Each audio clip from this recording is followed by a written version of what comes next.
Assalamu alaikum wa rahmatullahi wa barakatuh. Friends, welcome back to my channel. I received a comment from my viewer, Mr. Khalid Ataya, that how we can test a gate drive signal without IGBT. When we are working on some power devices, power electronics like induction cooker, welding machine, washing machines, solar inverters, how we can test a gate drive signal without connecting IGBT, because IGBT is high power component. I will remove the IGBT and then we will check.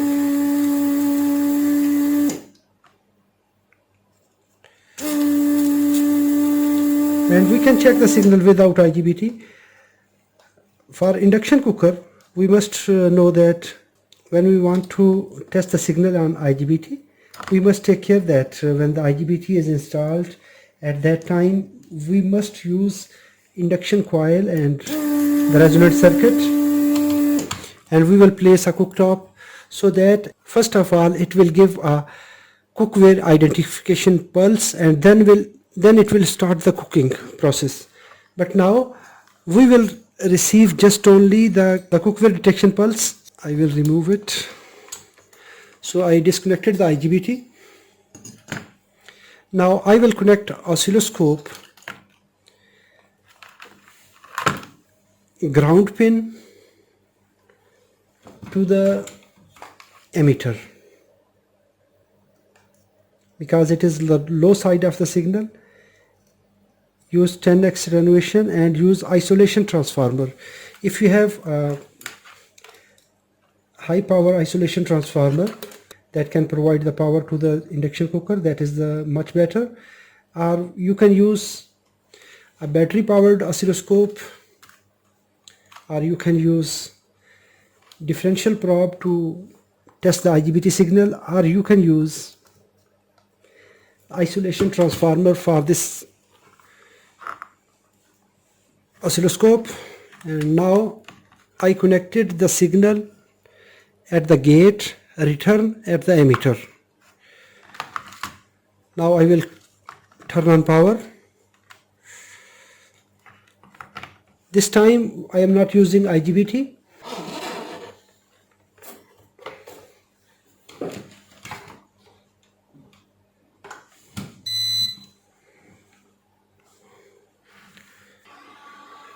I will set trigger menu to channel 1, a rising edge,